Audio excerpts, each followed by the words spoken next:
Goeiedag, ek is Pastoor Nikkie Besuitnout en dit is vir my 'n voorreg om weer eens met julle die wonderlike woord van die Here te kan bring, wat altyd bemoedigend en opbouend is. Ek praat met ons wat op pad is hemel toe. En ek het al 'n paar gedagtes met julle gedeel en die boodskap wat ek vandag vir ons wil bring wat vir ons kan help op ons pad hemel toe is wil ek graag noem die Genesis van gebed. Ja, die Genesis van gebed. Genesis beteken in die begin. En as jy die Bybel oopmaak in hierdie eerste bladsy, lees jy in die begin het God die hemel en die aarde gemaak. Dit is begin van 'n nuwe wêreld. Dit is die begin van 'n nuwe lewe wat God geskep het. En wanneer ek praat van die Genesis van gebed, dan praat ek van die Genesis na jy jou bekeer het, jou hart en jou lewe aan Jesus Christus gegee het.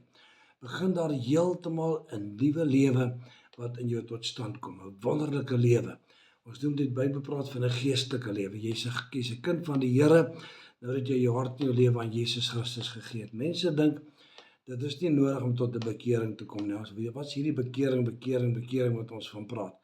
Maar die Bybel sê vir ons in Matteus dat die Here Jesus het sy bediening begin en toe hy begin met hierdie woorde. Sy boodskap was bekeer julle, want die koninkryk van God het naby aan julle gekom. Die woord naby beteken entos, binne elke mens op hierdie aarde se bereik. En na jy jou bekeer het, Romeine 10 sê wat bekering beteken, met die hart glo jy tot geregtigheid en met jou mond bely jy tot redding. Die woord bely is 'n Griekse woord wat beteken hardop uitgespreekte gedagte. So wanneer ek iets bely vir die Here, dan sê ek dit hardop wat ek met my hart glo, sê ek met my mond hardop. En so by bekering beteken dit ek moet met my hart glo tot geregtigheid. Ek moet met ander woorde vir die Here gaan sê, Vader, ek bely dat ek is 'n mens wat gesondig het. Ek glo met my hele hart dat U is God en Jesus Christus is U seun en ek glo in Jesus met my hele hart. Ek glo hy het mens geword, gebore uit die reine maagd Maria en hy het vir ons in ons plek sy lewe kom neerdop op die ou ruwe kruis van Golgotha en hy het in ons plek gesterf en die derde dag toe staan hy uit die graf uit op en hy het weer na 50 dae opgevaar hemel toe en hy sit aan die regterhand op die troon in 'n posisie van mag en heerlikheid en krag en autoriteit en gesag en heerskappy bo alle mag en geestelike owerhede en U het hom die ewige werklikheid, die heerlikheid gegee om vir ons sy kinders te kan maak. En deur Jesus Christus het U ons aangeneem as U kinders. Dit is wanneer ek bely.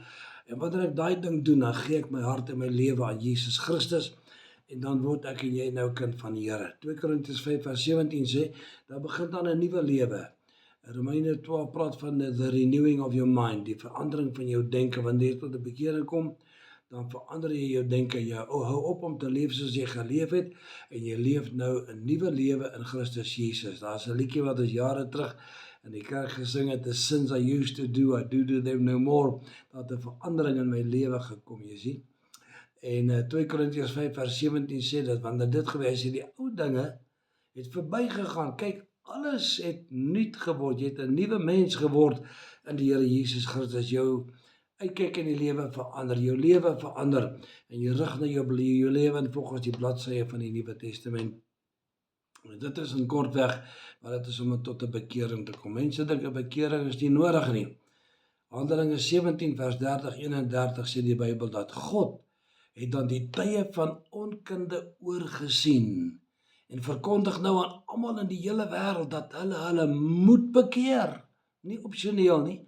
Hulle moet hulle bekeer, omdat hy 'n dag bepaal het waarop hy die hele wêreld in geregtigheid sal oordeel deur 'n man wat uit die dood uit opgewek het en sy naam is Jesus Christus. Kragtig God se wonderlike boodskap. So bekering is nie iets opsioneel nie. Jy moet tot 'n bekering kom. Sonder bekering sal niemand hulle in God se teenwoordigheid kan inkom en in God se teenwoordigheid kan kom nie. En so die Genesis van 'n lewe is 'n nuwe dag, 'n nuwe begin wat vir jou ontstaan het. Nou praat ek van die Genesis van gebed. Nou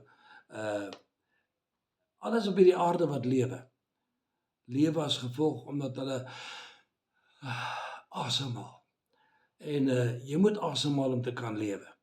En net so in jou geestelike lewe is hierdie geestelike asemhaling jou gebedslewe. Dis hoe jy geestelik asemhaal, wanneer jy voor God in gebed kom en jy stort jou hart voor die Here uit in gebed. En Paulus praat van in een plek in sy sendbriewe praat hy van Demas wat die teenwoordige wêreld lief gekry het, heel waarskynlik as gevolg van 'n kwynende gebedslewe, omdat hy opgehou het om te bid. Dan begin jou waardes in jou lewe te verander. Verstaan my reg, wanneer jy jou hart en jou lewe vir Jesus Christus gee, waarborg God dat jy hierdie ewige lewe. Jy gaan miskien tye in jou lewe ervaar wat jy nie goed gaan nie, wanneer jy swak doen, jy gaan miskien sonde doen, dan bely jy dit weer, dan gaan jy aan, maar nooit gaan jy jou saligheid verloor nie. Al word jy hoe swak in jou geestelike lewe, God sal jou nooit verlaat nie. Hy sê in Romeine 10 dat niemand kan jou uit my hand uitruk nie, dit beloof God jou vir my. En as hy sê niemand nie, dan bedoel God, niemand kan jou uit sy hand uitdruk nie. En die Heilige Gees het jou, Efesiërs 2 sê, het die Heilige Gees verseël tot op die dag van verlossing. En dan sê Tessalonisense dat God het die goeie werk wat hy in jou begin het, sal hy volëindig. Nie jy nie, hy sal dit volëindig tot op die dag van Jesus Christus. So wanneer ek praat van die genesis van jou gebedslewe, dan soos Demas het opgehou om te bid, jy waarskynlik te bid, en dan verloor jy geestelike kwaliteite, jy verloor geestelike insig en jy verloor jou geestelike krag, en hy het heel waarskynlik weer begin terug te keer na die ou wêreld. Ek het 'n oom geken wat hy was 'n verslae alkoholist en hy kom tot 'n wonderlike bekering. Pastor Leo Kokemoer het hom na die Here toe gelei en hy beland in die hospitaal met 'n ligte hartaanval, maar so 2 weke later na sy bekering gaan besoek Pastor Leo hom in die hospitaal. 'n Vrou, hoe gaan dit met hom en wanneer laas het hy gebid? Hy sê nee, ek het daardie dag gebid toe ek tot my lewe vir Jesus gegee het. Hy sê nooit weer daarna gebid nie. Hy sê nee, maar jy kan nie so lewe, jy moet elke dag bid. Jy kan nie 1 keer in 'n week asemhaal nie, jy moet elke liewe minuut wat die horlosie tik moet jy asemhaal. Jy moet elke dag moet jy asemhaal. En nou kom die Here en nooi vir jou en my uit, hoor wat sê Filippense 4 vers 6 en 7. Wees oor niks besorg nie, maar laat julle begeertes in alles deur gebed en smeking met danksegging aan God bekend word in gebed. En die vrede van God wat alle verstand te bowe gaan, sal julle harte en julle sinne bewaar in Christus Jesus. Psalm 46 vers 11 sê, Be still and know that I am God. Wees stil en weet dat ek God is. Weet jy, kind van die Here, wanneer jy voor die Here kom in gebed, is wanneer jy stil word. You present yourself before the Lord in prayer. Wanneer jy voor hom gaan kniel, of jy sit net met hom en praat en gesels en partykeer lê jy in die bed en bid, maar jy present yourself. Ek hou daarvan om te gaan sy kant om te kniel voor die Here. Dan word jy stil voor sy troon en dit is wanneer jy met hom kan praat. Baie keer gaan dit met ons soos die man wat op safari gegaan het en hy het 'n klomp draers gehad wat hom gehelp het en hulle het 'n pad hard gewerk om 'n pad deur die bosse te kap met hulle pangas en so het dit aangegaan vir 'n paar dae en een oggend toe hy opstaan en hy wou verder gaan, toe weier die draers beslis om verder te gaan.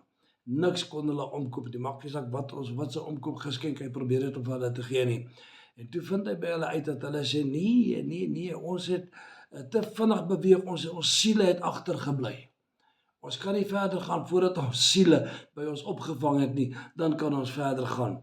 En dit is toch 'n interessante storie wat hulle daar vertel het. Hulle moes dus eers wag vir hulle siele om by te kom voordat hulle kon verder gaan. Nou met ons gaan ek dink ook so. Ons dryf onsself soms genadeloos. Soggens spring ons op en ons jaag om klaar te maak om betyds die kinders by die skool te kry, by die werk te kom en deur die verkeer te ploeter. En dan wanneer ons by die werk kom, dan versnel die pas ons afsprake en spertye wat ons nakom en skoolaktiwiteite. En dan wanneer ons nou uiteindelik vanaand op weer die kinders by die huis het, ons kom self by die huis, dan is dit kos maak en is huis skoonmaak en uiteindelik wanneer jy flou op die bed neerval vanaand, as jy so stokvrou en moeg, dan val dit jou skielik by, maar my siel het iewers agtergebly. Ek het nooit tyd gemaak om vandag voor die Here stil te word in gebed. Die stil word voor God is wanneer ek op my knieë gaan en ek bewonder sy grootheid. Ek kan bid om vir wie hy is. Ek lees in Markus 1 vers 32 tot 39. Kry ons vir die Here Jesus Christus waar hy besig is met 'n bedrywige dag. Hy het in die sinagoge gekom en hy daar in Kapernaum uit die evangelie, hy het die woord van die Here bedien in die sinagoge en is dit Kapernaum. En dit was die Sabbatdag, die Saterdag, en toe het hy die besetene genees. Daarna het hy Petrus se skoonmoeder gesond gemaak. En die Bybel sê daardie aand, jy sien die Sabbat het 6:00 op 'n Saterdag aand opgehou. En 6:00 daardie aand, die Saterdag aand toe die Sabbat op het, toe stroom die hele stad se mense uit. Almal het gekom nadat na hierdie huis toe gekom waar Jesus gerus het en of altyd probeer rus het. En toe kom hulle daarna toe en 6:00 die aand, toe begin die Here Jesus met 'n genesingsdiens. En die Bybel sê hy het elke sieke wat onder hulle was, het hy gesond gemaak. So hy moes tyd spandeer het met elke een vir wie hy bedien het. Dit was 'n lang uitgerekte diens daardie, kan ek jou verseker. Ek was by daardie diens gewees. Want toe dat daai aand amen sê, toe is daar nie meer een sieke daardie dorp nie. Ek dink die dokters is bankrot gewees. Maar Jesus maak die hele dorp gesond. Prys die Here. En nou is hy dol. Ek weet hoe dit gaan as jy 'n moeilike lang dag gehad het, soos wat die Here Jesus nou gehad het. En nou sien jy die woord van die Here sê dat die dag het sy aandag opgeëis. Maar die Bybel sê dat hy tot rustig gekom en daardie volgende môre, na so 'n besige dag, vers 35 sê vroeg in die môre, die volgende oggend, vroeg in die môre, nog diep in die nag, het hy opgestaan en hy het voor sy Vader gaan stil word en hy het gebid. Want hy het geweet as die oggendure aanbreek en die dag weer begin, dan hardloop jy met 'n spoed. En dis wanneer jy soos die draers vir jou siel het iewers agtergebly.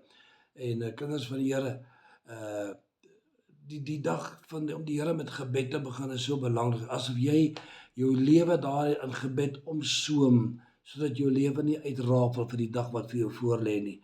En dinge wat met jou gebeur en omstandighede wat in jou pad kom staan nie. En ja, mense is nie baie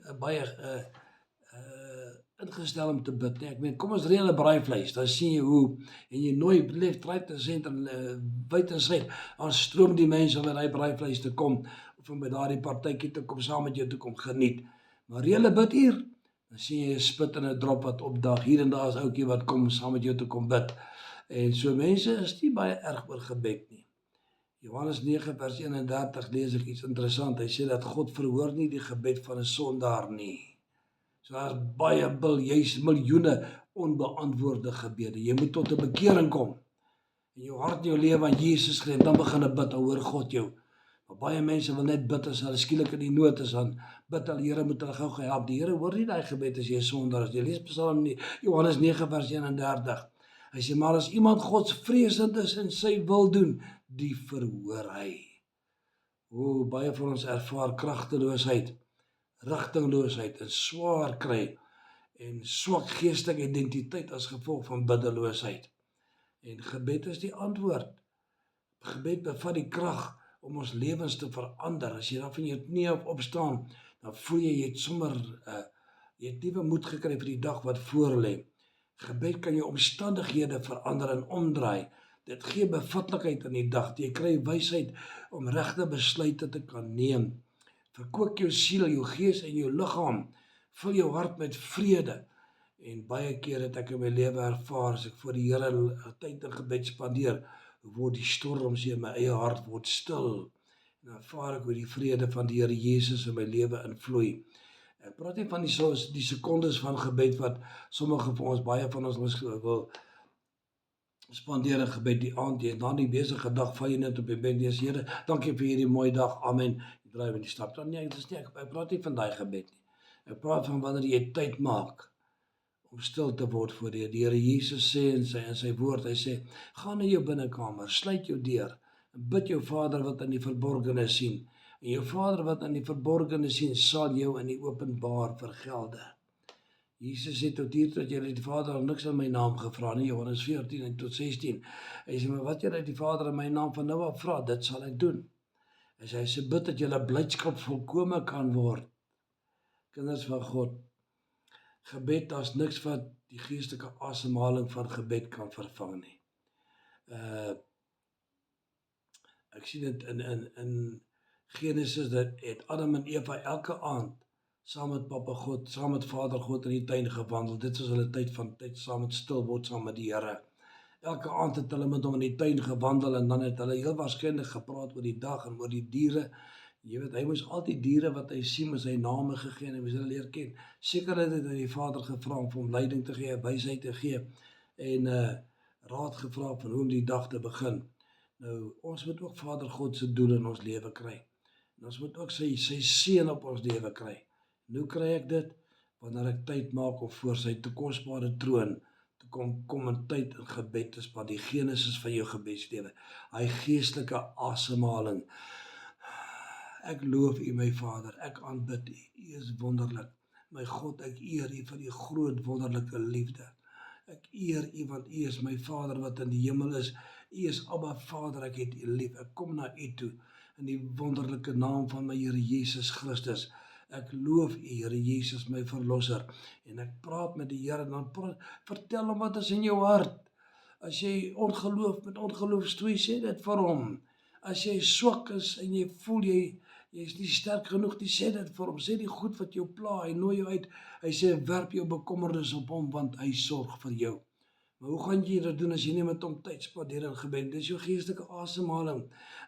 En as jy daar opstaan, voel jy ek het so 'n lekker asem gehaal. Ek is reg vir die dag wat vir my voorlê.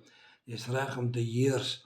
En gebed maak 'n verskil in ons lewe. Dit maak 'n verskil in die lewe van die mense wat ons ken. Daarom moet ons tyd spandeer in gebed. Lukas 18 lees ons dat ons gedurig moet bid sodat ons nie moedeloos word nie. Kan ek vir jou geheim vertel? Die ding het ek in my lewe al dopgehou. Mense vra baie keer, maar wat as ek net Bybel lees en ek bid? As jy baie Bybel lees en jy bid min, gaan jy iemand wees, 'n persoon wees met sterk geestelike beginsels, maar jy gaan nie krag in jou gees hê nie. Teenoorgestelde is die ander waarheid.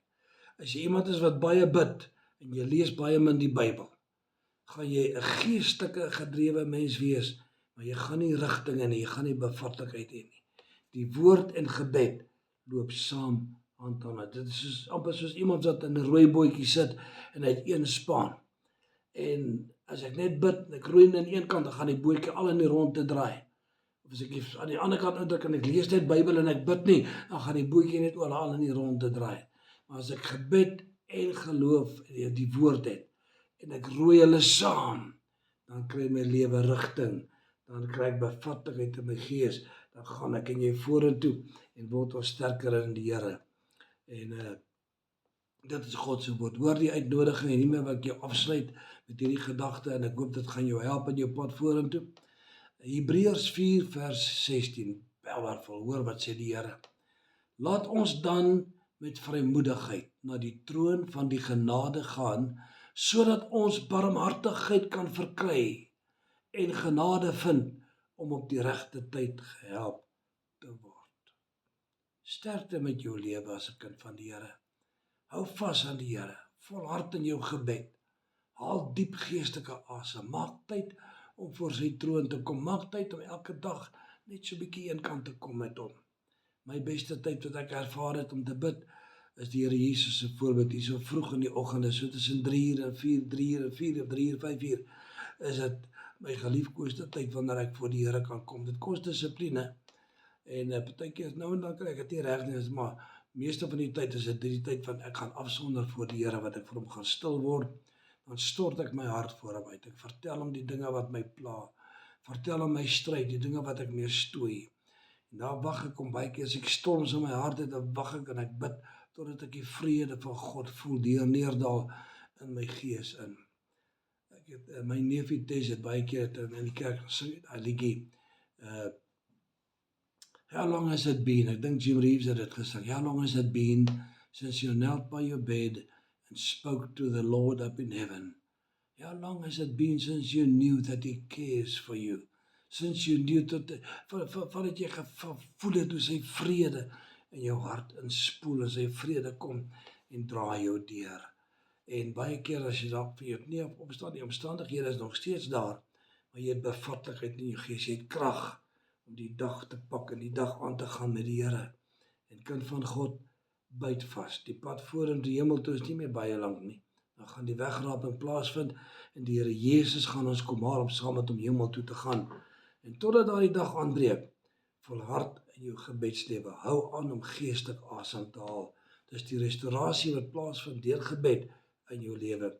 Mag God jou ryklik seën.